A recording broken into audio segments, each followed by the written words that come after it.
The biggest rivalry in chess is between the knight and the bishop. The bishop is a fast, long-range piece and loves open positions where it can travel across the board in a single move. The knight, on the other hand, is a slower, short-range piece, dancing between light and dark squares. Knights prefer closed positions, where they can maneuver around the board and find advanced squares where they can attack several targets at once. Let's take a look at some classic bishop versus knight battles. In this endgame position, material is equal, but the game itself is far from equal. In this closed position, white has several advanced pawns in black's territory, and black's bishop is passively sitting on c8, trying to help prevent white's advanced queenside pawns on a5 and b6 from advancing up the board. Notice that all of black's pawns are on light squares, which makes it difficult for the bishop to find an open diagonal to use. White's knight, on the other hand, can freely move around the board in this closed position, looking for advanced squares to target black's pieces. If you could put your knight anywhere, which square would you choose? Did you think about the d6 square, where it is anchored by the e5 pawn and can never be attacked by an enemy pawn? This is known as an outpost square, and notice that a knight on d6 would attack both the c8 bishop and the b7 pawn at the same time. You know where you want your knight to be. Now how do you get it there? White clears the path for the knight by playing c5. White only needs 2 moves to get to the dominating d6 square. Let's say black tries to advance the kingside pawn majority with h6. After knight to c4, g5, white can simply ignore black's slow plan on the kingside and play knight to d6, threatening to win the bishop. So after bishop to d7, knight takes b7, white will simply play knight d6 on the next turn, when white's queenside pawns will be unstoppable. Let's take a look at another example. In this position, black's bishop enjoys the long dark square diagonal h8 to a1. White's knight is passively placed on d1, and black can completely dominate the knight by protecting all of the squares the knight can use to move. Can you find the bishop move that completely paralyzes white's knight on d1? That's right, with bishop d4. Black's bishop imprisons the d1 knight, prepared to capture the knight if it ever moves. Notice that black has the simple plan of advancing the king up the board and capturing the a5 and b6 pawns, creating 2 passed pawns on the queenside. Black's bishop easily wins this battle against the knight. As we said before, open positions typically favor the bishop. In this position, both sides have passed pawns racing up the board.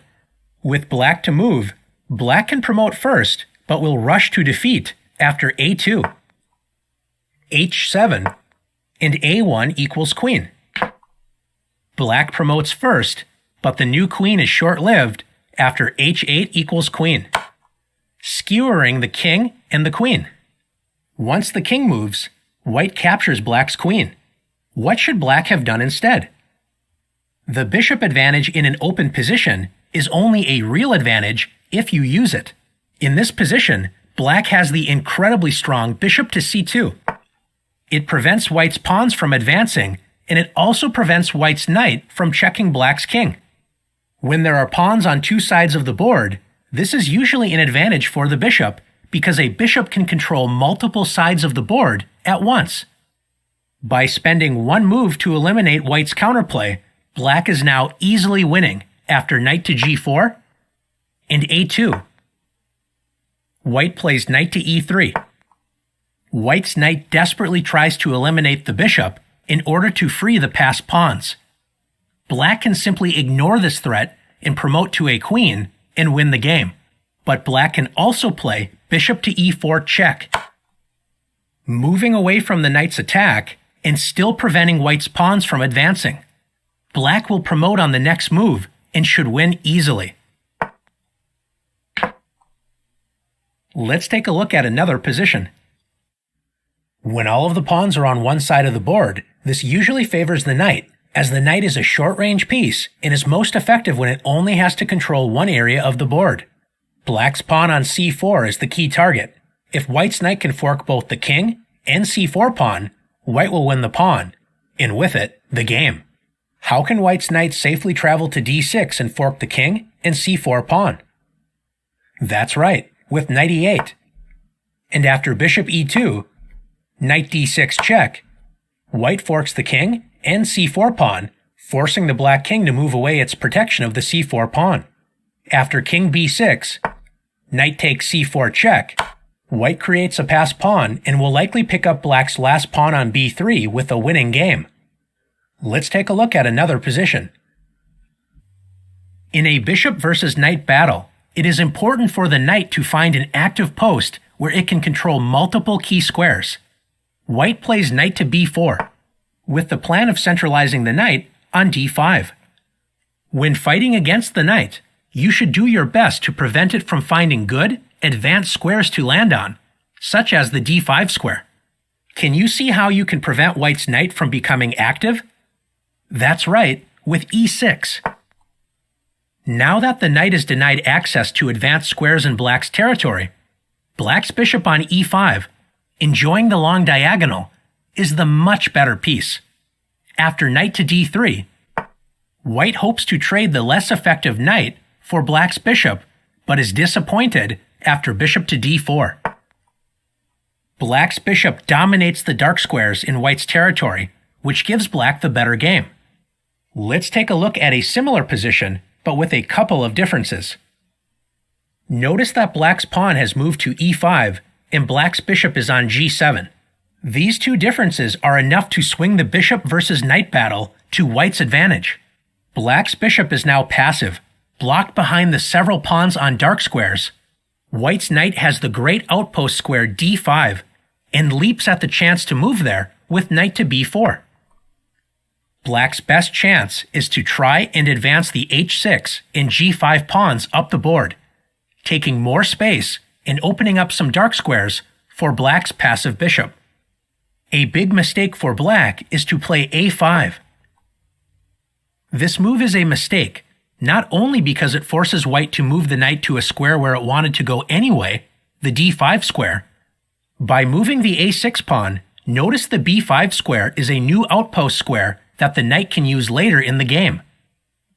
After knight to d5, the knight enjoys the d5 outpost square, where it controls several squares in black's territory, and it cannot be removed by any piece other than the more valuable rook. White's knight dominates black's bishop. Now that you've learned about the biggest rivalry on the chessboard, bishop versus knight, it's your turn to join the bishop versus knight battle.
As your chess game improves, so does the strength of your competition.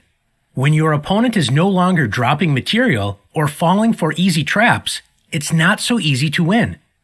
In order to break down your opponent's defenses, you need your pieces to work together to rip open lines, create weaknesses, and break through together as a team. One of the best attacking strategies is the battery. A battery is when two or more pieces work together on the same diagonal, file, or rank to rip open lines of defense. In this position, notice White's bishop on c2 is pointing at the vulnerable h7 square. If we can add another piece to the b1 to h7 diagonal, we will have set up a battery against Black's kingside. White's queen can join the attack on d3 or b1. Where should the queen move? Let's try setting up a battery behind the bishop first with queen to b1. The queen-bishop battery is now threatening to open up lines around Black's king and gain a pawn with bishop takes h7 check. After knight to f6, Black defends against the battery and improves the position of the knight. White can attack the defender with bishop to g5. But Black calmly plays h6, attacking the bishop and removing the pawn from the vulnerable h7 square. White can remove the guard with bishop takes f6 and bishop takes f6. And even though White can play bishop h7 check, Black can simply play king to h8. White has gained nothing from having the queen behind the bishop in the queen-bishop battery, and notice White's rook on a1 is now stuck in the corner because the queen is in its way. Let's take a look at this position again. Let's try putting the queen in front of the bishop, a far more effective battery. After queen to d3, White develops the queen, connects the rooks on the back rank, and most importantly, threatens checkmate on h7. If Black defends in the same way with knight f6, White can play bishop to g5. Black's kingside is under serious pressure. Black's best move is to play the weakening g6, preventing checkmate but creating weak squares around the Black king that can be targets for attack. If Black tries to defend in the same way when the queen was behind the bishop with h6, Black's position collapses after bishop takes f6, removing the defender. White at least wins a piece because after bishop takes f6, the queen-bishop battery crashes through with queen h7. Checkmate. Let's take a look at another position. In this position, White's rook on h1 is putting pressure on Black's h7 pawn. Notice that White's rook on d2 isn't really doing anything on that square. Can that rook become more active by setting up a battery on the h-file? Absolutely.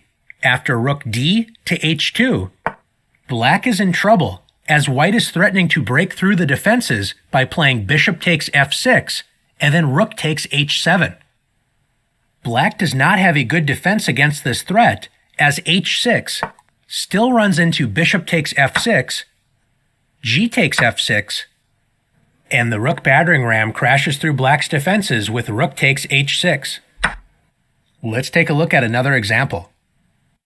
In this position, White will destroy Black's defenses using a combination of batteries.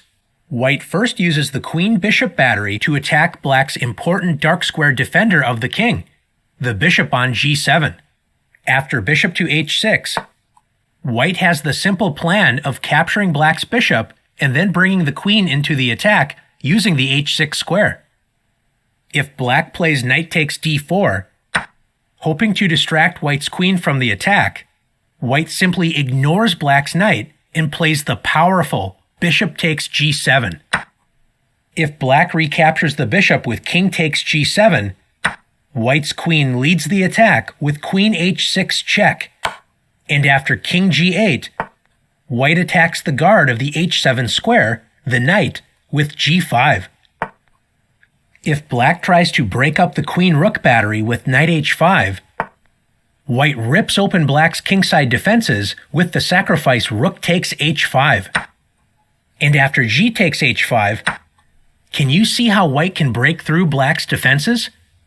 Now that the g6 square has been opened, White pushes forward with g6. White threatens checkmate on h7, and notice that the f7 pawn is pinned by White's bishop.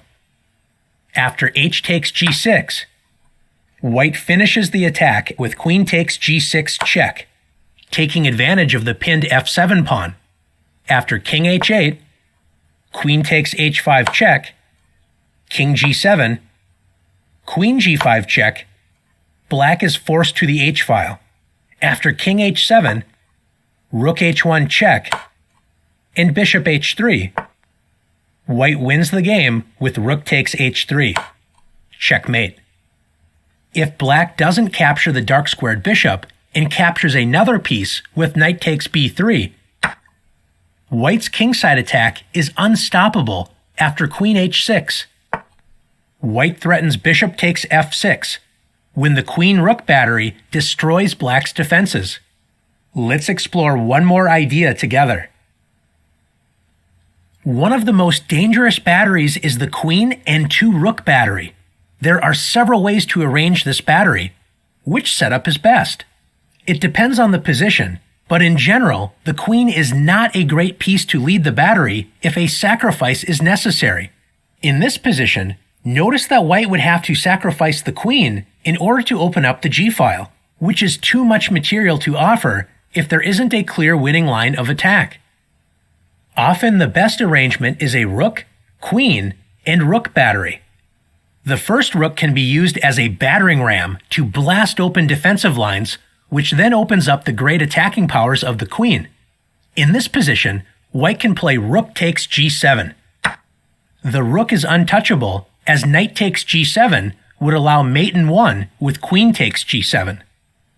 Notice that White is also threatening rook g8, which would also lead to checkmate. Black's best chance is to try knight f6, protecting the g8 square and connecting Black's back rank pieces. Unfortunately for Black, the battering ram strikes again with rook takes h7 check. And no matter if Black captures with the king or the knight, let's use the knight with knight takes h7, White ends the game immediately with queen g7 checkmate. The third queen and 2-rook battery possibility is having the 2 rooks in front with the queen supporting from behind. In this position, world champion Alexander Alekhine, also known as Alekhine, set up what is now known as Alekhine's gun. 2 rooks leading the attack, with the queen supporting the battery from behind.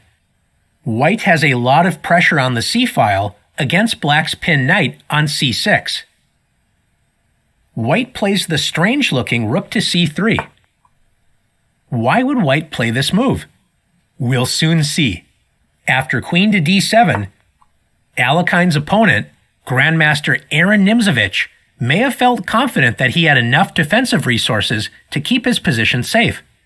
White now plays rook 1 to c2, loading Alekhine's gun. After king to f8 and queen to c1, Alekhine's gun is fully loaded and ready to win the piece on c6.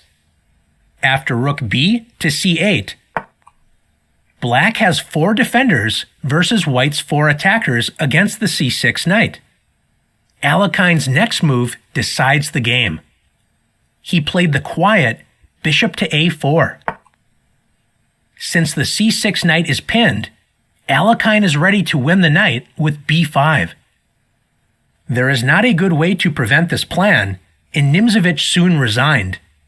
Now that you've learned the power of batteries, it's your turn to try blasting open lines of attack.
How often do you have your opponent right on the edge of defeat, but you're not sure how to finish the game?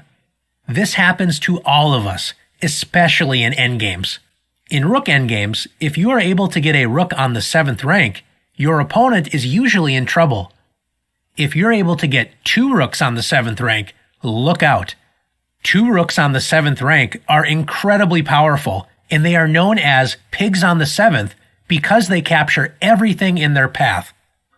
In this position, white has more space on the queen side and more active rooks, but black is barely holding on. After white plays rook to d7, white invades the 7th rank and attacks the b7 pawn. After black defends with rook a to b8, white's second rook invades the 7th rank with rook f to f7. White's rooks attack both b7 and g7. If black attempts to trade one of these powerful rooks with rook f8, the pigs on the 7th finish the game quickly with rook takes g7 check, king h8, rook takes h7 check. The rook quickly captures 2 pawns, and after king g8, white's other rook delivers checkmate with rook d to g7, checkmate. Let's take a look at another position. In this position, black would love to invade white's 2nd rank, but notice that white's knight on c3 protects both squares where black's rooks could invade the 2nd rank, e2 and a2. Black comes up with the plan of removing the knight with bishop takes c3, but first plays the incredibly accurate bishop d4 check. Black forces the king into the corner, where it is out of the action and can later be vulnerable to back-rank checkmate. After king h1, black now captures the knight with bishop takes c3. And after b takes c3, black captures a pawn and invades the 2nd rank with rook takes a2. After rook d3, black's other rook invades the 2nd rank with rook e to e2. The pigs are in full control of the action.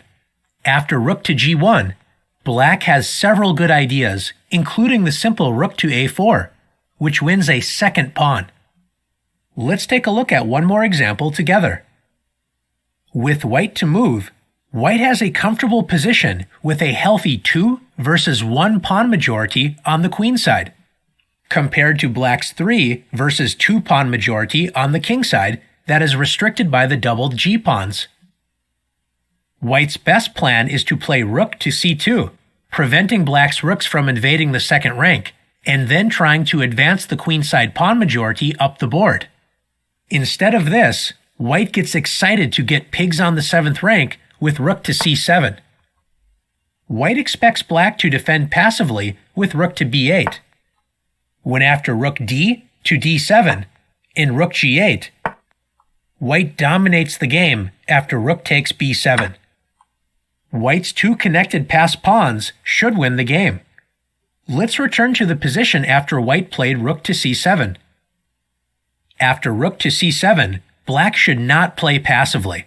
Whenever possible, if you can defend actively, this is usually your best chance to stay in the game. After the far more active move, rook to e2, black invades the 2nd rank and prepares to counterattack white. After rook d to d7, white has pigs on the 7th, but black fights back by playing the same idea, rook f to f2.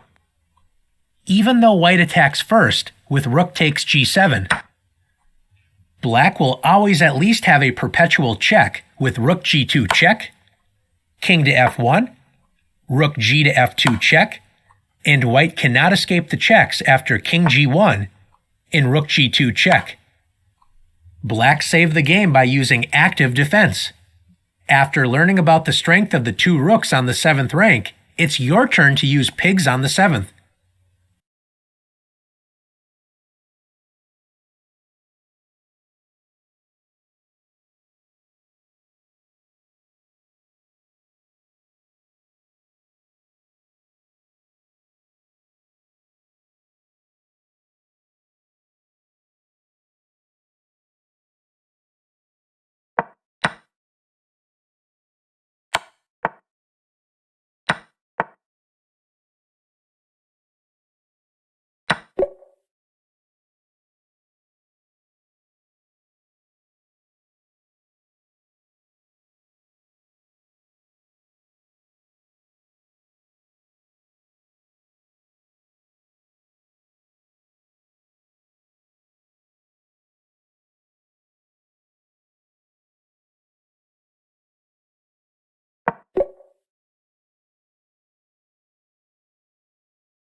One of the most exciting tactics in chess is known as the windmill.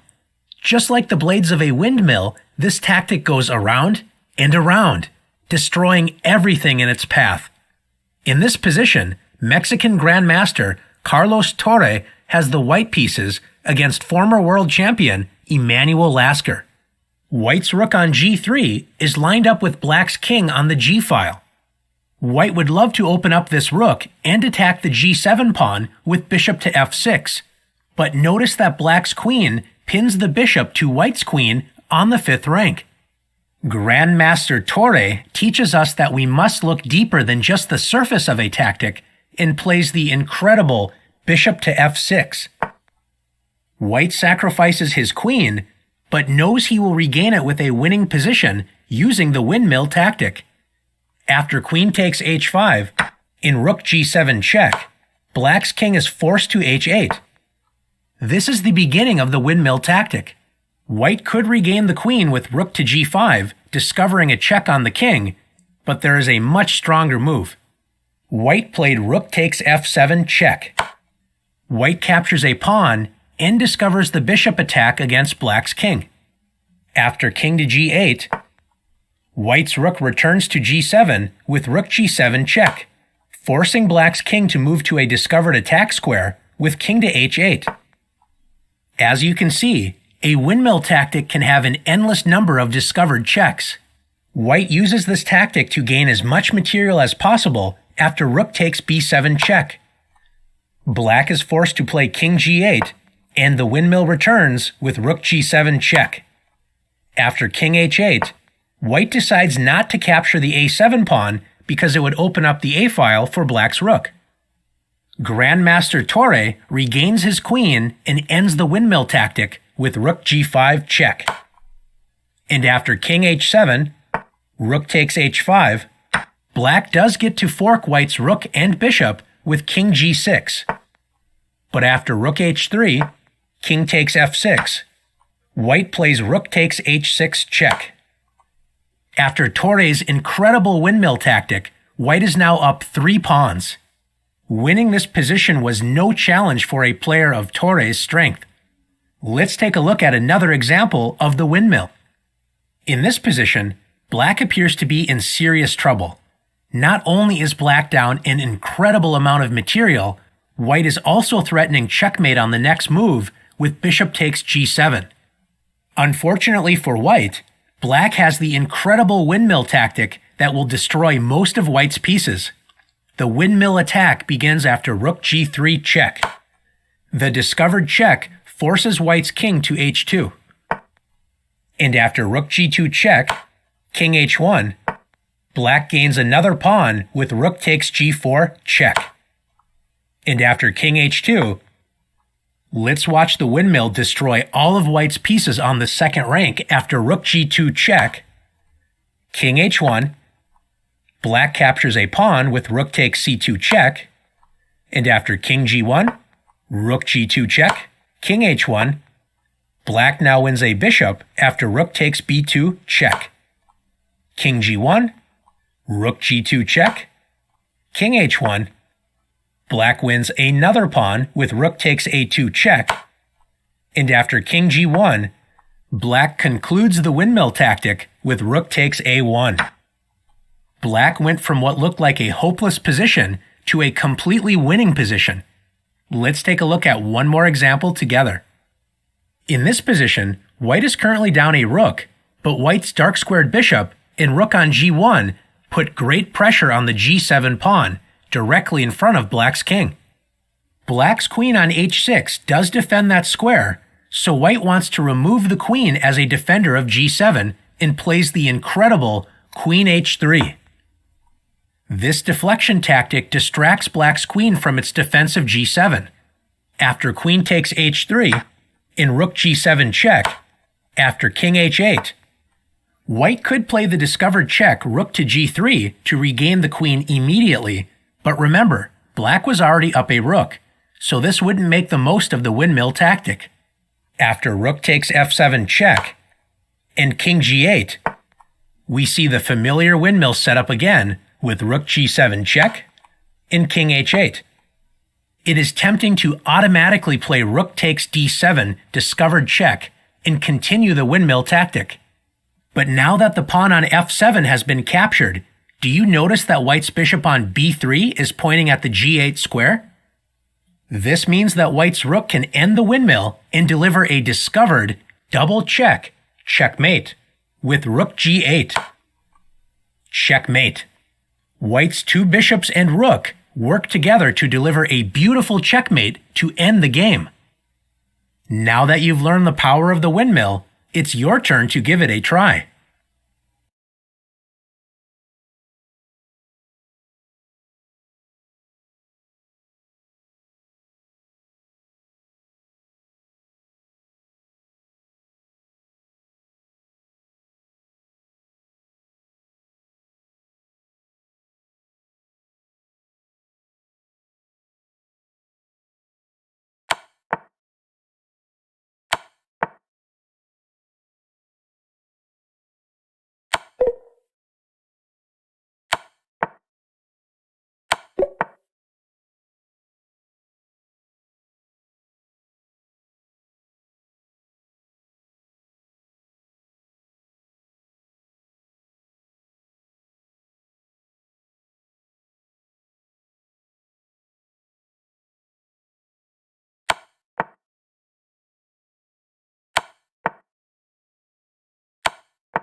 When playing the opening phase of a chess game, we are used to typical advice such as control the center, develop your pieces quickly, and castle.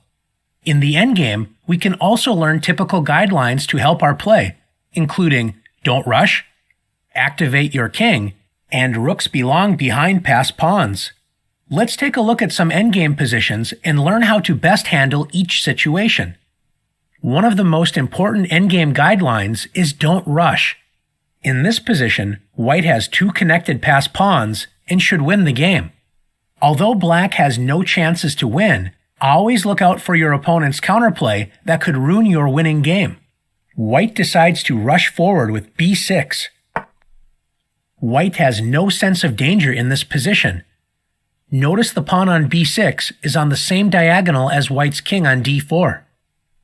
Black now shocks white by playing bishop a7. Black sacrifices the bishop in order to enter a completely drawn position. Black is prepared to capture the b6 pawn, so if white captures the bishop with b takes a7, after king takes a7, white's a pawn will be captured on the next move. If white tries to guard the pawn, let's say with king c5, black can now enter a completely drawn endgame with bishop takes b6 check. The point of this sacrifice is that after king takes b6 and king b8, black is forced a classic rook pawn and wrong-colored bishop endgame. When you have a rook pawn, meaning a pawn on the h-file or a-file, if the promotion square is the opposite color as the bishop, this is a drawn endgame if the opponent's king can block the promotion square. Black's king will sit in the corner, moving between b8 and a8. There is no way to force the black king out. The game is drawn. Let's go back and see what white should have done instead. Since black has no threats in the position and is only trying to draw, white should be in no rush. One good endgame idea is to activate your king. White can improve the position of the king by playing king d5, and after black plays a waiting move, such as bishop g3, white plays king c6. White's king is very active and is ready to advance the pawns up the board. After bishop f2, should white rush forward and play b6? After b6, this would be a huge mistake because black can once again sacrifice the bishop with bishop takes b6, entering the same rook pawn and wrong bishop endgame. White simply has to prevent this trick by playing bishop to c5. White offers to trade bishops and win the king and pawn endgame. Black avoids the trade with bishop g3, and white is now ready to play b6. White waited to push the pawn to b6 until all of white's pieces were actively placed and when black did not have any counterplay. White is already threatening b7 check, followed by a7 checkmate. Let's take a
a look at another example.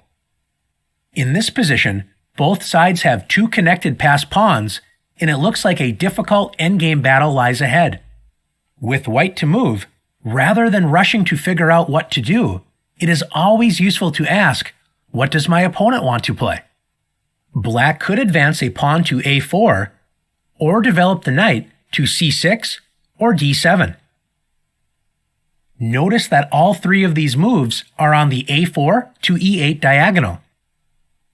White can completely prevent Black's counterplay by taking over that diagonal with bishop to b5.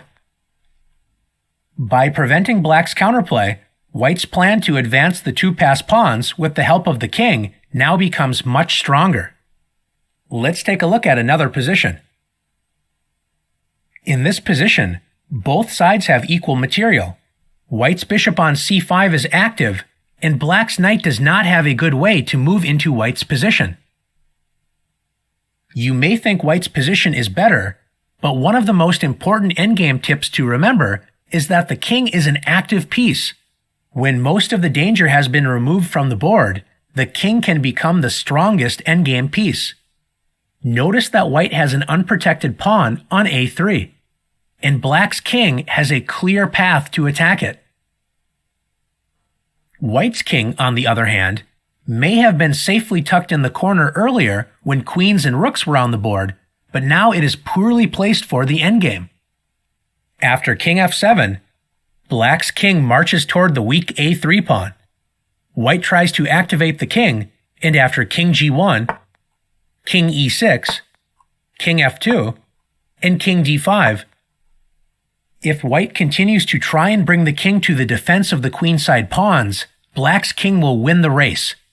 After king e3, king c4, king d2, and king b3, Black will capture the a3 pawn and should win the endgame with careful play. Let's consider another defensive try for White. Instead of trying to move the king to the queenside, what if White tries to protect the a3 pawn with the bishop? After bishop e3, king c4, bishop c1, and king b3, it looks like White is hanging on after king e2. The power of the more active king is shown after king to c2. Black attacks the bishop, forcing it to move. After bishop d2, Black wins the a3 pawn with king b2. Black attacks the pawn and also prevents White's bishop from returning to the c1 square. In the endgame, always remember, the king is an active piece. Let's take a look at another position. One of the most important weapons in the endgame is a passed pawn. White's pawn is only one square away from promoting. In rook and pawn endgames, you typically want your rook behind the passed pawn. In this position, White's rook is in front of the pawn, and Black immediately moves the rook behind the pawn with rook g5. This prevents White from moving the rook out of the pawn's way to promote, so White's rook is stuck defending the pawn. After king to h4, Black's rook moves as far away from the white king as possible on the g-file with rook to g1. After king h5, White is hoping to protect the pawn with the king, so White can then move the rook out of the pawn's way to promote. Black must be patient in this position. A serious blunder would be to try and bring the black king toward the enemy pawn with king to c7. This allows the winning tactic, rook a8. White is threatening to promote the pawn on the next turn, and notice if Black plays rook takes g7, White wins the rook with the skewer rook a7 check. As long as Black keeps the king on the b7 or a7 squares, rook a8 is never a threat. Black should now wait patiently by playing rook to g2, waiting for White to protect the pawn with the king. After king h6, White is ready to move the rook on the next turn to promote the pawn. But now Black can begin checking White's king with rook h2 check. After king g6, rook g2 check, king f7, Black continues to check white's king with rook f2 check. As long as white's king continues to protect the pawn, black's rook will also keep delivering checks. Once the king moves away from the pawn, such as king e7, black's rook returns to the g-file with rook g2, preventing white's rook from leaving the promotion square. White cannot make progress, and the game is a draw. Let's take a look at a similar position with one big difference. In this position, black's rook is now in front of the pawn, and white's rook is behind it. Remember, both for attacking and defending, rooks generally are much better behind passed pawns than in front of them. Rooks behind passed pawns have much more space to move, so a defender can use that space to check the enemy king and stay on an important file. When a rook is in front of the pawn, it has much less space available and often runs out of squares. After king h6, if black attempts to protect the rook with king f8, white has the powerful move rook f2 check. Since black's king must stay in contact with the rook, black plays king g8.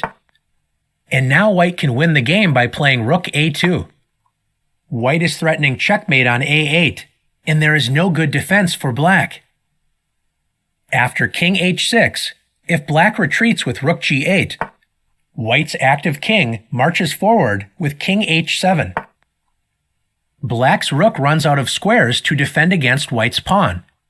Since king f8 loses to rook f2 check, after black plays rook f8, white wins easily with g7. Black can no longer defend against white's pawn and will lose the game. Now that you've learned important endgame guidelines, it's time to test your endgame skills.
When opening a chess game, knights and bishops usually jump right into action.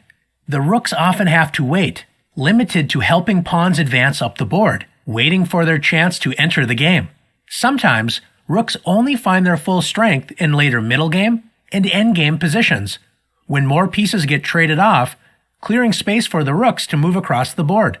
Rooks are very powerful pieces in the endgame, and knowing their strengths and limitations can be the difference between winning or losing a chess game. Let's explore the powers of the rook in the endgame. In this position, the rook is battling white's passed pawn, which is only 3 squares away from promoting. A single pawn is usually no match for the powerful rook, but since black's king is completely out of the action, white's king and pawn working together can be a serious challenge for the rook. With white to move, it is very important to keep the king and pawn connected to fight against the rook together. So white plays king f4, moving the king up the board to help escort the pawn to the promotion square. Black's rook has a few choices, but the game should be a draw with accurate play from white. If black tries to cut off the king by playing rook to c5, white's pawn marches forward with g6. And if black tries to attack the pawn with rook to c6, if white rushes forward with g7, black's rook has separated the king and the passed pawn and now wins easily after rook g6, winning the pawn on the next turn. After rook c6, instead of pushing the pawn too far away from the king, white should keep the pawn and king together by playing king f5. White is now ready to play g7, when black's rook will have to sacrifice itself for the advanced pawn. If black tries to bring the king into the game with king b2, after g7, black's rook is forced to the back rank with rook c8. White's king marches up the board with king f6, and after king c3, king f7, black will have to sacrifice the rook for the passed pawn on the next turn, or draw the game with a perpetual check after rook c7 check, king f8, rook c8 check, king f7. Let's see if black had another way to try and win this endgame. Black can also try rook f1 check, and after king e5, black separates the king from the pawn, but the rook cannot both keep the king cut off from the pawn and prevent white's pawn from promoting. White draws the game by marching the king and pawn up the board, rank by rank, until black's rook will have to sacrifice itself for the pawn. If black tries to bring the king into the action with king b2, both sides continue with their plans after g6, king c3, and g7. Black's rook is now forced to prevent the pawn from promoting with rook g1, allowing white to connect the king and pawn with king f6. If black's king were in front of the pawn, this position would be easily winning for black. Since black's king is so far out of the action, white draws after king d4 and king f7. White is threatening to promote the pawn on the next turn, and black will need to sacrifice the rook. Let's take a look at this position again, except this time it will be black to move. We saw with white to move, the teamwork of the king and pawn was enough to draw against black's powerful rook and out-of-place king. With black to move, is the position still drawn? Can you see how black can cut off the white king from the passed pawn? That's right, by playing rook to c4. White's king can no longer help advance the pawn up the board. White loses quickly after g6. Now that the pawn cannot be protected by the king on the next turn, black wins the game with rook c6, threatening the pawn, and after g7, black collects the pawn with rook g6. White's best chance is to stay close to the pawn and wait with king g3. Since black's rook prevents the king from defending the pawn, and advancing the pawn loses for white, black can play the slow but effective plan of bringing the king into the game and attacking white's defenseless pawn. After the moves king b2, king f3, king b3, king g3, king b4, and king h3, Black plays king c5. If white continues to move the king, black will simply move the king over to white's pawn and capture it. As black's king blocks the rook from moving up the board, white races to promote the pawn with g6. Black's king moves closer to the pawn and opens up the rook's path to the back rank with king d6. White is only one move away from promoting after g7, but black's rook catches the pawn in time with rook c8. And after king g4, black collects the pawn with rook g8. Let's take a look at another example together. In this position, black's pawn on a3 is under attack. If black advances with a2, white wins the pawn by forking the pawn and king with rook a3 check. What should black do? It's important to remember that rooks belong behind passed pawns, not in front of them. Let's see what happens if black puts the rook in front of the pawn with rook a1. After king g3 and a2, black is threatening to play rook g1 check and promote the pawn on the next turn. White plays the important rook a3 check, placing the rook behind black's passed pawn. After black's king moves to safety with king b6, white needs to deal with black's threat of rook g1, checking the king and clearing the promotion square for the pawn. One idea is to play king f2. Although this move prevents any checks on the first rank, it turns out white has made a serious blunder. After rook h1, black is threatening to promote the pawn. The only way to prevent this threat is to play rook takes a2. White captures the pawn, but now the king and rook are lined up on the same rank, so black wins the rook with the skewer rook h2 check, capturing white's rook on the next turn. After king b6, white should play king g2, controlling the h1 square and preventing black's rook h1 trick. After king b5, king h2, white can safely move the king between h2 and g2 until black attacks white's rook with king b4. Since white's rook is behind the passed pawn, it can move all the way down the board with rook a8. The rook still puts pressure on black's pawn, and after king b3, once the king protects the pawn, threatening to move the rook off the promotion square, white simply checks the king with rook b8 check.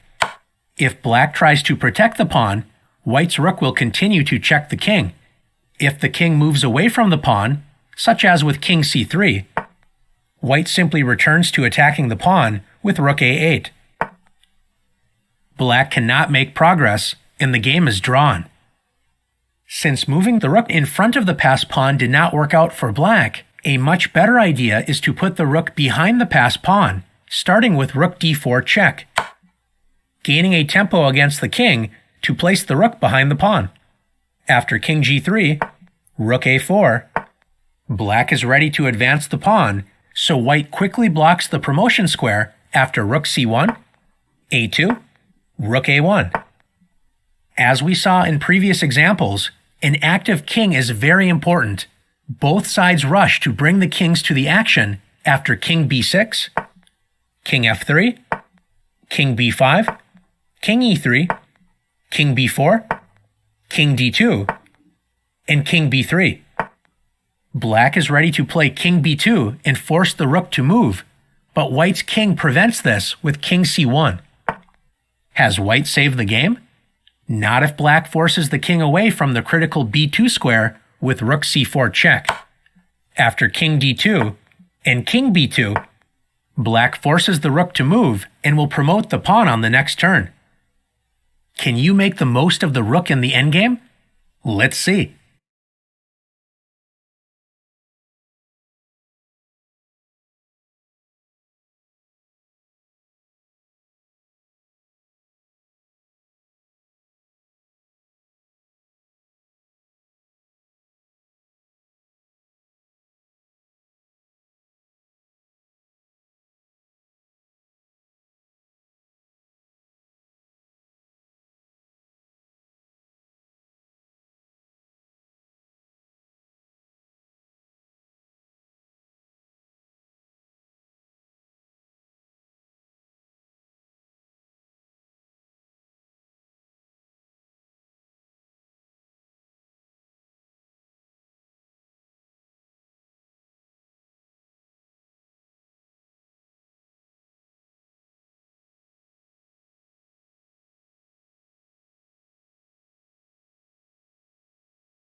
King and pawn endgames are the building blocks that support your understanding of all other endgames. Once you understand these endgames, you will know when it is good to trade all of your pieces and enter the endgame, and when you must do your best to avoid it. The most important of these king and pawn endgames to first learn is the king and pawn versus king endgame. Knowing the rules of this endgame will bring you many victories and can also help you draw the game being a pawn down. How can we tell if a position is a win or a draw? The key is the idea of opposition. In this position, both kings are battling for the key squares c6, d6, and e6. White wants to move the king to one of these squares to help advance the pawn, and of course, black will do anything possible to prevent this. White could advance the king to f6, but then black would play king d6 and win white's pawn. After d6, black must know exactly what to do in order to draw the game. When defending this position, remember to always keep your king directly in front of the pawn and to always stay on the same file as the pawn when retreating. The only move to draw the game for black is king d8. But let's see what happens if black plays any other king move. After king e8, king e6, and king d8, when the pawn advances to the 7th rank, the defender always wants the move to be with check. Notice that after d7, the black king is not in check and is forced off the promotion square after king c7. Now white plays king e7, protecting the promotion square and promoting the pawn on the next turn. If black tries to play king c8, king e6, and king d8, white advances the pawn to the 7th rank, once again, without check. Black's king is forced away from the promotion square after king c7, and king e7, black once again loses. The only move that saves the game for black is moving straight back and staying on the same file as the passed pawn with king d8. After king e6, black gains the opposition with king e8. If white moves the king away, black will immediately move the king in front of the passed pawn and move back and forth on the same file as the pawn. After d7 check, the pawn advances to the 7th rank with check, which means that black's king can move in front of the pawn and block it with king d8. If white moves the king away from the pawn, black simply captures it. So after king d6, the position is a stalemate. Let's take a look at another example. In this position, white has only one winning move. In order to win this king and pawn endgame, you want your king to be in front of the passed pawn. White takes the opposition with king e5. White has the opposition because the kings directly oppose each other with one square between them, and it is not white's turn. Since black has to move, white is going to gain one of the key squares, d6, e6, or f6. If black plays king d7, white's king will advance to f6. If black plays king e8, white will play king e6. And if black plays king f7, black's king has given up protection of d6, so white takes over that square with king d6. If black now plays king f6, black now has the horizontal opposition, as there is an odd number of squares between the two kings, and it is not black to move. Although black now has opposition, it doesn't stop white from simply marching the pawn up the board with e5 check. If black's king doesn't move to f7 right away, white will simply march the pawn up the board. And after king f7, white takes over opposition with king d7. White's king now protects the 3 squares the pawn will use on the path to promoting into a queen, so black loses this endgame. Instead of king f6, black could have tried to control the promotion square by playing king e8. White now wins by gaining opposition once again with king e6. And after king d8, black's king gives up control of f7, so white takes it with king f7. After king d7, white's pawn marches up the board with e5. And after king d8, e6, king c7, e7, As we have seen, gaining opposition allows the attacker to take over critical squares to promote the pawn, and opposition for the defender usually prevents the attacker from making any progress. There are some cases when gaining direct opposition does not work. Let's take a look. In this position, white is threatening to take opposition with king d6. Although black can gain opposition with king d7, black is still losing. It doesn't matter which side has opposition if the side with the pawn has a square to advance. After d4, white takes over the opposition and will win the endgame with proper technique. Here is another position where opposition does not save the defender.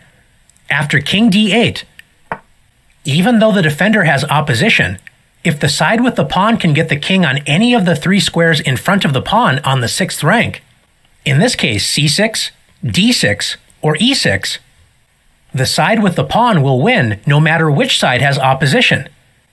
This is because white can force the black king off the promotion square at the right moment. After king e6 and king e8, white advances the pawn with d6. And after king d8, notice white is able to advance the pawn to the 7th rank without check after d7. This means black's king is forced off the promotion square. After king c7 and king e7, white will win the game. Let's take a look at one last example. When the side with the pawn is left with a rook pawn, opposition does not help. Once the defender's king is able to control the promotion square, the game is drawn as the king will simply move back and forth and never leave the corner of the board. After king a6, white has direct opposition, but notice that after king b8, opposition did not give the king a key square to use to move forward and escort the pawn, which is the point of opposition. After king b6, king a8, a6, king b8, a7 check, king a8, king a6, black draws the game with stalemate. Direct opposition can be a tricky idea to learn, but once you understand it, you'll be winning or drawing games without a second thought. Now it's your turn to practice direct opposition.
Sometimes in chess, you find yourself in a situation where every move ruins your position. During such moments, you wish that you could just skip or pass your turn, but in chess, you always have to make a move. When one side has to move, and all of the moves lead to a losing position, we call that position Zugzwang. In this position, whichever side has to move is in Zugzwang. With white to move, there are no moves for the king that can protect the g4 pawn, as f4 is covered by black's pawn. White is forced to give away the pawn after king e4, and king takes g4. When black should win the game as long as black remembers the basics of king and pawn endgames. Looking at the starting position again, with black to move, black would be in Zugzwang for the same reason. Black cannot protect the pawn, and after the king moves, white simply captures the g5 pawn. Let's take a look at another example of Zugzwang. In this position, black's king is happy to sit in the corner and prevent white from making any progress. If black tries to force a passed pawn on the queen side with b5, notice that after white captures this pawn, white is only 3 squares away from promoting with check. Black's pawn, on the other hand, is 4 moves away from promoting. Black's plan is to just shuffle the king back and forth. Can you see a way white can put black into Zugzwang? If you found h7, great job. Black's king cannot move, but it is not stalemate because black does have a legal move, even if it is a very bad one.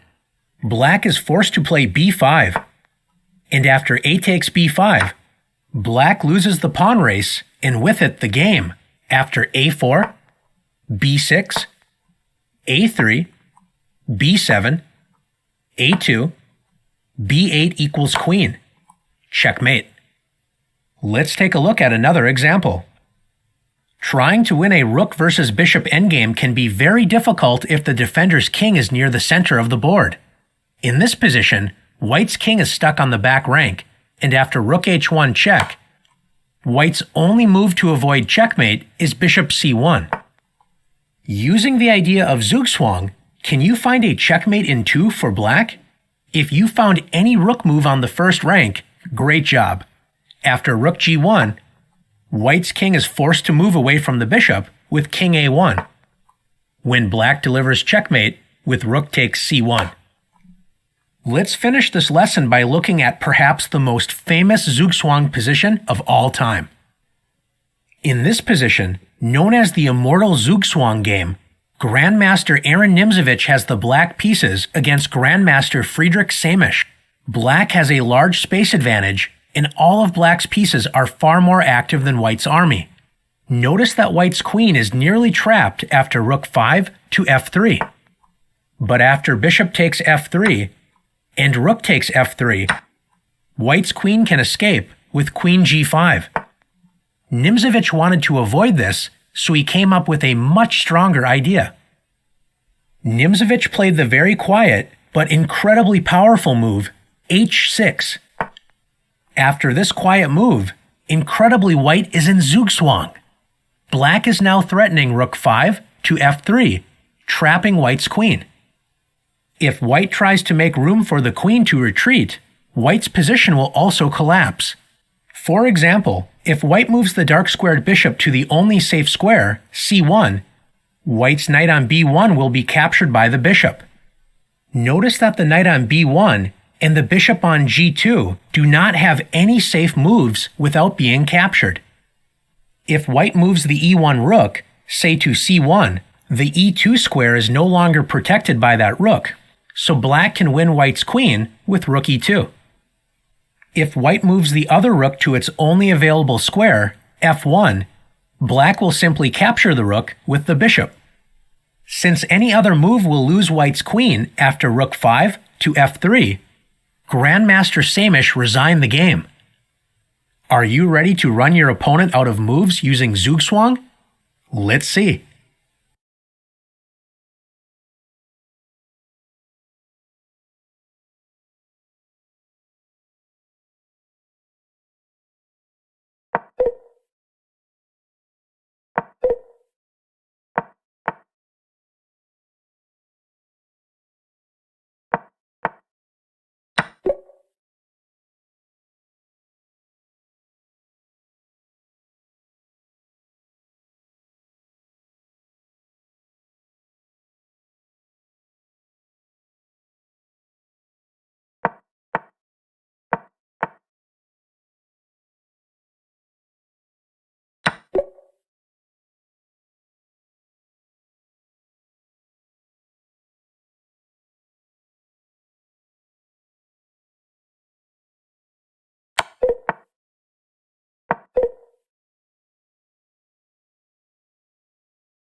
Opposite colored bishops are as different as day and night.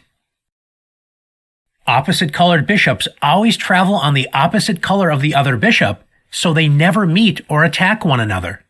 In endgames with only opposite colored bishops and pawns remaining, this means that one bishop can attack or defend squares that the other bishop can never protect. The opposite colored bishops increase the chances to draw and even set up surprising attacks. In this position, black has 3 connected pawns on the king side. With white to move, white can defend against all of these pawns with bishop to g2. White's bishop can sit on this diagonal, never allowing the pawns to advance without being immediately captured. White can draw easily, but should white settle for a draw? Although white can settle for a draw, white has a winning attack on the light squares.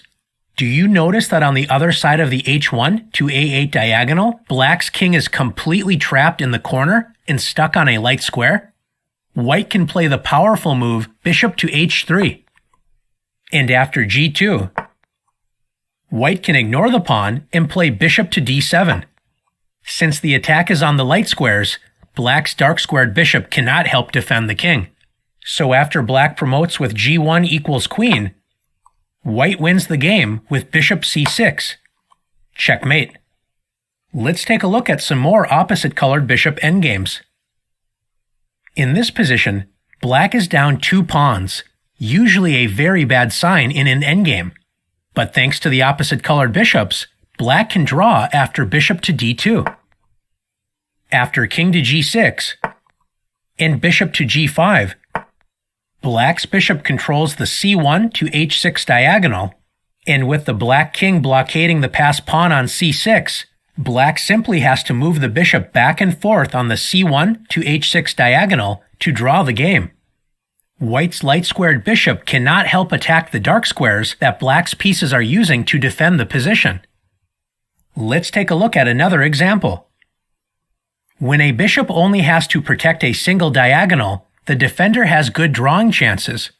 When the bishop has to try and protect 2 diagonals, as in this position, the defenses can often be overwhelmed. With white to move, white can win by playing h7, threatening to promote the pawn, so black has to accept the sacrifice with bishop takes h7. Now that black's bishop no longer helps support the king on the queen side, white rolls forward with c6 check. Black's position is now completely lost since king c8 is immediate checkmate, and any other move, such as king a8, cannot prevent white from promoting after b7 check, king a7, and b8 equals queen. White will deliver checkmate on the next move. Let's look at one more example together. In this position, white appears to be in serious trouble. Not only is white's rook hanging on g8, black is threatening to play f2 check and promote the pawn. White recognizes the chance to save the game by entering an opposite colored bishop endgame after playing the resourceful sacrifice rook takes g4. And after h takes g4, white is down 3 pawns but draws easily after bishop f4. White's bishop prevents the g4 and h3 pawns from advancing, so that after king g6, white's king can block the f-pawn with king f2. And after king f5, bishop h2, white can simply move the bishop back and forth on the h2 to b8 diagonal, and black's pawns cannot advance. Are you ready to test your skills in opposite colored bishop endings? Let's see.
Opposite colored bishops are as different as day and night. Opposite colored bishops always travel on the opposite color of the other bishop, so they never meet or attack one another. In endgames with only opposite colored bishops and pawns remaining, this means that one bishop can attack or defend squares that the other bishop can never protect. The opposite colored bishops increase the chances to draw and even set up surprising attacks. In this position, black has 3 connected pawns on the king side. With white to move, white can defend against all of these pawns with bishop to g2. White's bishop can sit on this diagonal, never allowing the pawns to advance without being immediately captured. White can draw easily, but should white settle for a draw? Although white can settle for a draw, white has a winning attack on the light squares. Do you notice that on the other side of the h1 to a8 diagonal, black's king is completely trapped in the corner and stuck on a light square? White can play the powerful move bishop to h3. And after g2, white can ignore the pawn and play bishop to d7. Since the attack is on the light squares, black's dark-squared bishop cannot help defend the king. So after black promotes with g1 equals queen, white wins the game with bishop c6. Checkmate. Let's take a look at some more opposite-colored bishop endgames. In this position, black is down 2 pawns, usually a very bad sign in an endgame.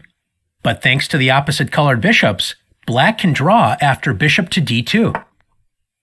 After king to g6 and bishop to g5, black's bishop controls the c1 to h6 diagonal, and with the black king blockading the passed pawn on c6, black simply has to move the bishop back and forth on the c1 to h6 diagonal to draw the game.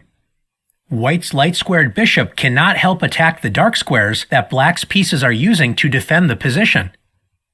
Let's take a look at another example. When a bishop only has to protect a single diagonal, the defender has good drawing chances. When the bishop has to try and protect 2 diagonals, as in this position, the defenses can often be overwhelmed. With white to move, white can win by playing h7, threatening to promote the pawn, so black has to accept the sacrifice with bishop takes h7. Now that black's bishop no longer helps support the king on the queen side, white rolls forward with c6 check. Black's position is now completely lost since king c8 is immediate checkmate, and any other move, such as king a8, cannot prevent white from promoting after b7 check, king a7, and b8 equals queen. White will deliver checkmate on the next move. Let's look at one more example together. In this position, white appears to be in serious trouble. Not only is white's rook hanging on g8, black is threatening to play f2 check and promote the pawn. White recognizes the chance to save the game by entering an opposite-colored bishop endgame after playing the resourceful sacrifice rook takes g4. And after h takes g4, white is down 3 pawns but draws easily after bishop f4. White's bishop prevents the g4 and h3 pawns from advancing, so that after king g6, white's king can block the f-pawn with king f2. And after king f5, bishop h2, white can simply move the bishop back and forth on the h2 to b8 diagonal, and black's pawns cannot advance. Are you ready to test your skills in opposite-colored bishop endings? Let's see.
One of the most thrilling moments in chess is sensing that your opponent's king is in danger, and you unleash an irresistible attack that results in checkmating the king or winning lots of material.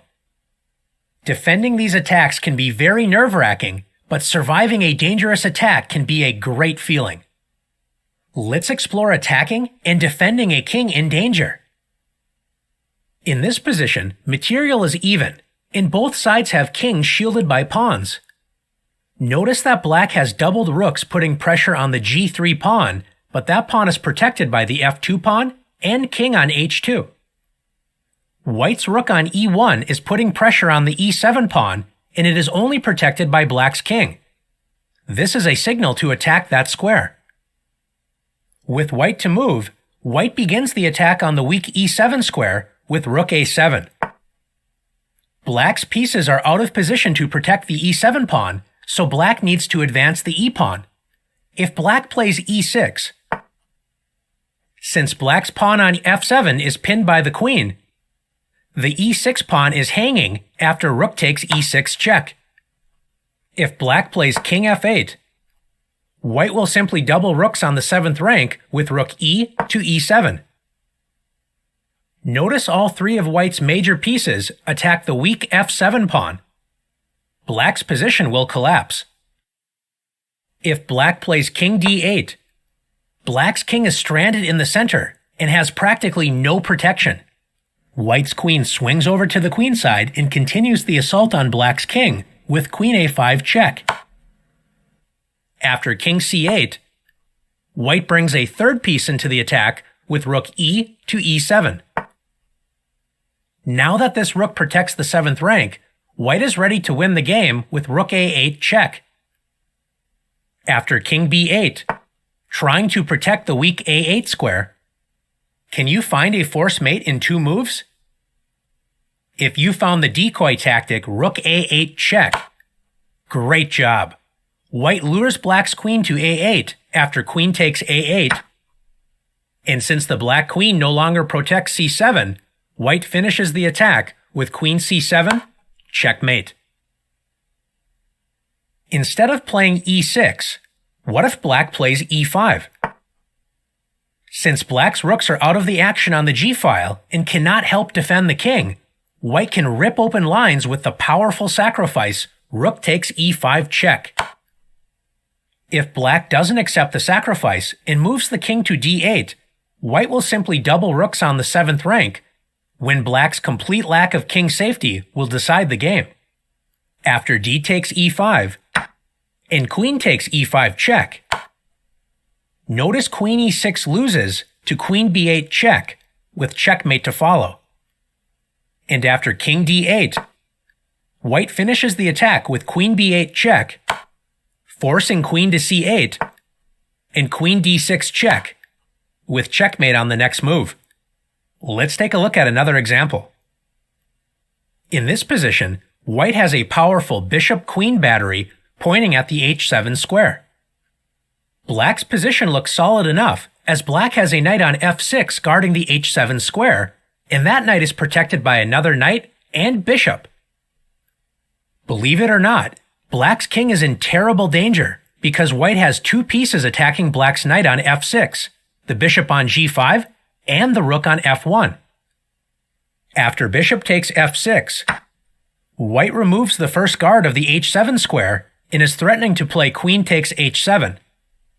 This forces black to play knight takes f6, adding protection to the vulnerable h7 square, but this defense is short-lived after white delivers the next blow with rook takes f6. White sacrifices the rook in order to destroy black's kingside defenses. Since g takes f6 allows checkmate in 2 moves after queen h7 check, followed by queen h8, black is forced to play bishop takes f6. White now crashes through with queen takes h7 check. And after king f8, white needs to be patient and find the best way to continue the attack. If white rushes with queen h8 check, king e7, white does have a great position after knight d5 check, forking the king and queen. But notice that white's queen is also under attack. When attacking, you should do your best to eliminate your opponent's counterplay and make your task of winning as simple as possible. Let's return to the position after black played king to f8. After king f8, rather than allowing the king to move to the e7 square after queen h8 check, white has the incredibly powerful move knight d5, attacking the queen and guarding the e7 square. So white is threatening checkmate on the next move with queen h8. Black cannot capture the knight as it would open up white's rook on the e-file, preventing the king's escape after queen h8 checkmate. Since black cannot both prevent checkmate and save the queen, black has a completely lost position. Let's take a look at this position again, but this time it will be black to move. With white to move, black's defenses collapsed after black was unable to protect the h7 square against white's powerful attack. Black could play g6 to block the b1 to h7 diagonal, but that move weakens the dark squares around black's king. One useful phrase to remember is that when you have a knight on f8, there is no mate. After knight f8, black's knight protects the key h7 square, and white cannot remove that defender anytime soon. Black's position may be a bit passive, but this is a small price to pay to prevent your opponent's deadly attacking ideas. Let's take a look at another position. In this position, white's king is stuck in the center and is dreaming of soon castling the king to safety on the king side. With black to play, can you find a way to prevent white's king from castling and keeping it stranded in the center? If you found the pawn sacrifice c3, great job.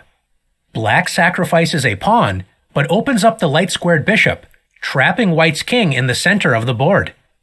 After queen takes c3, how can black continue the attack? Now that the light squares have been opened around white's king, black has the powerful move queen g4. Black's queen takes advantage of the pinned knight on e3, threatening checkmate on e2, the unprotected bishop on f4, and is also eyeing the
pawn on g2. After queen d2, preventing checkmate on e2, black has several good choices, including simply winning a bishop on f4. Black can also take advantage of white's pinned knight and play queen takes g2. White's rook on h1 cannot be defended, as after rook f1, the rook may look secure, but it is actually completely hanging after queen takes f1. Checkmate. By sacrificing a small amount of material, black kept white's king in danger, when white's passive pieces were no match for black's coordinated forces. Let's take a look at one more example together. In this position, white's king is in serious danger. All of black's pieces are pointing at white's kingside, and black is ready to deliver checkmate on g2. Let's look at some defensive options for white. Since f3 allows bishop takes e3 check, forking the king and rook, the only other pawn move to consider is g3. g3 seriously weakens the light squares around white's king. Black must not be tempted with queen c6, threatening checkmate on the long diagonal, and white does look to be in trouble, but is actually winning a piece after bishop c4 check, king h8,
and bishop d5, skewering the queen and bishop.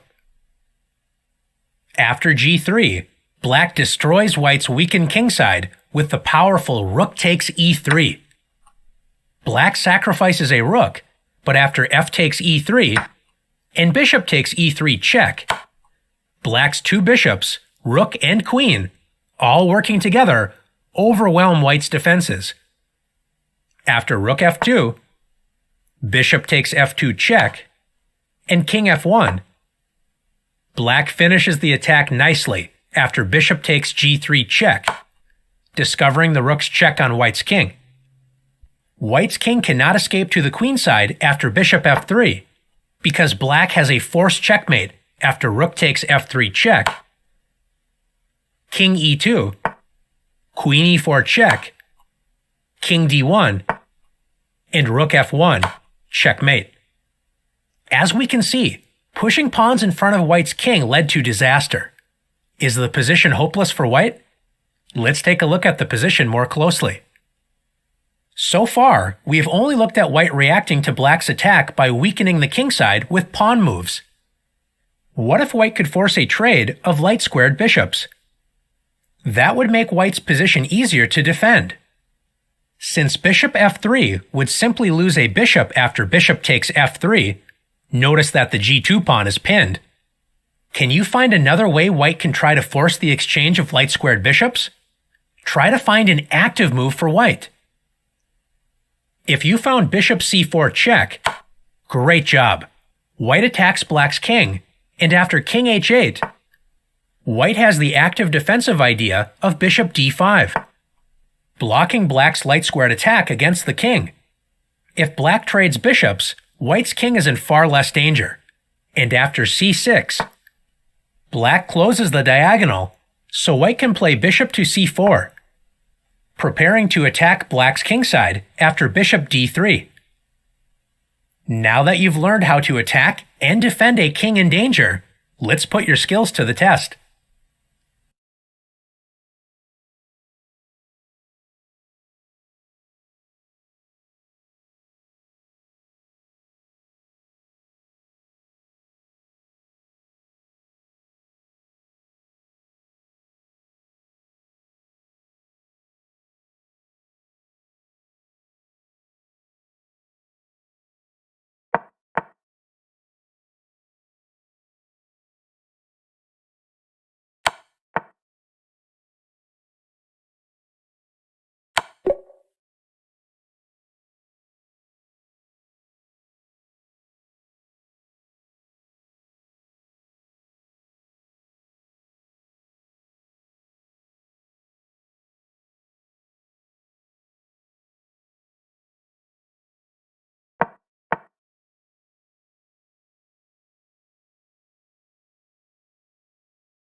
As beginners, we are typically taught to castle quickly, as this is the safest place for our king during the opening and middle game battle.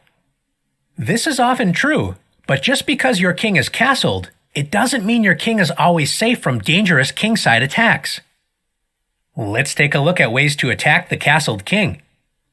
In this position, white has a pawn on e5 that chased away the key defender of the kingside, the knight on f6, which is now on d7.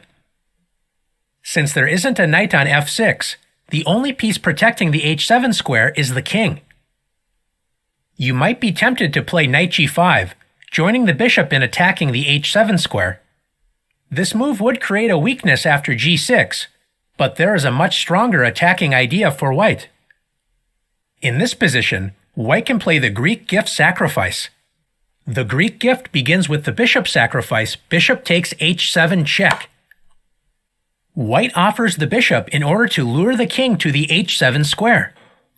If black refuses the Greek gift with king h8, not only has white already won a pawn, white has a crushing kingside attack after knight g5, threatening to fork the king and queen by capturing the pawn on f7. After queen e7, queen h5, white is ready to deliver a discovered check with bishop g6 and win the game. Black accepts white's Greek gift with king takes h7. White has sacrificed a piece, so white's attack must be direct and forceful. After knight g5 check, white continues to attack black's king. Now that the knight has left the f3 square, white's queen is ready to join the attack on h5. If black tries to prevent the queen from invading on h5 by boldly advancing the king up the board with king g6, white's queen attacks the king with queen d3 check. If the king moves, queen h7 leads to checkmate. Black is forced to play f5, trying to keep the position closed. White rips the position open again by playing en passant, e takes f6 check. After king f6, queen f3 check. Black's king has two options. If black plays king g6, after queen f7 check, and king h6,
Successful kingside attacks don't always have to end with a flashy checkmate.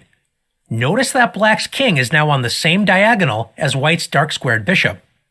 After knight takes e6 check, white's knight attacks black's queen and discovers the dark-squared bishop's check on black's king. White will capture black's queen on the next move. If black tries to avoid losing the queen and plays king e7, white has a forced checkmate in 2 moves. Can you see it? After queen f7 check, king d6. White delivers checkmate with knight b5. After bishop takes h7 check, king takes h7, and knight g5 check. Instead of moving the king to g6, what if black's king hides behind the pawns with king g8? White's queen and knight now overwhelm black's defenses after queen h5. You know it's a bad sign for the defender when the best move is to sacrifice the queen with queen takes g5. Having a pawn on e5 is very important in the Greek gift sacrifice, as black would love to play knight f6 to help protect the king.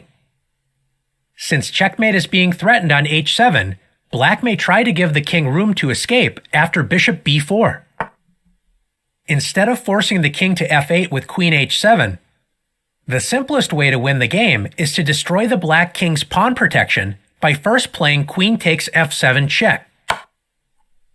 After the forcing line king h8, queen h5 check, king g8, now that the f7 pawn has been captured, white forces the king to the e7 square after queen h7 check, king f8, queen h8 check, king e7, and since black's king is no longer shielded by the f7 pawn, white delivers checkmate after queen takes g7. Checkmate. Let's take a look at this position again, but with a slight difference. This position is very similar, with white having a pawn on e5 that prevents a knight from moving to f6, an important detail in the Greek gift. Notice this time black's dark-squared bishop is on e7 instead of f8. Does this slight difference matter? Can't white just play bishop takes h7 and play the crushing Greek gift sacrifice? If white sacrifices the bishop, it is a serious mistake after bishop takes h7 check, king takes h7, because after knight g5 check. In the last example, black's queen was the only piece that could capture the knight, meaning black would lose too much material. In this position, black simply defends with bishop takes g5. And after queen h5 check, bishop h6, black is up 2 pieces, and white does not have enough pieces to continue the attack. The Greek gift is a very dangerous attacking idea that can win games very quickly, but the attacker also has to stay alert to defensive chances. Let's take a look at one more way to attack the castled king. In this position, black's king is castled, but it is far from being safe. Notice both of white's bishops are pointing directly at black's kingside. Once again, black's king is the only protector of h7, often assigned to attack that square. Watch how white plays an incredible double bishop sacrifice to open up lines to checkmate the black king. White's attack begins with the powerful bishop takes h7 check. Black's king is forced to accept the sacrifice, as after king h8, black loses quickly after queen h5. When after the light-squared bishop moves, black will be checkmated. After king takes h7, queen h5 check, king g8. White's first bishop sacrifice opened up the h-file. Now white rips open the g-file with the second bishop sacrifice, bishop takes g7. White now threatens checkmate on h8. If black doesn't accept the bishop sacrifice and tries to open up an escape for the king with f5, black has weakened the g6 square, so white plays queen g6. White threatens checkmate on the next turn with bishop e5, so after rook f7, white wins black's queen with playing bishop e5 anyway, discovering the queen's check and threatening the queen. After black accepts the second bishop sacrifice with king takes g7, white has opened up the g and h-files for white's major pieces to deliver checkmate. After queen g4 check, since king f6 allows queen g5 checkmate, white forces black's king to the h-file after king h7. Black's king is completely cut off from the rest of its army. After destroying black's kingside protection with 2 powerful bishop sacrifices, white finishes the attack with the powerful rook lift rook to c3. Black is completely helpless against rook h3. Checkmate is unavoidable. After seeing these powerful attacks, are you ready to attack the castled king? Let's see.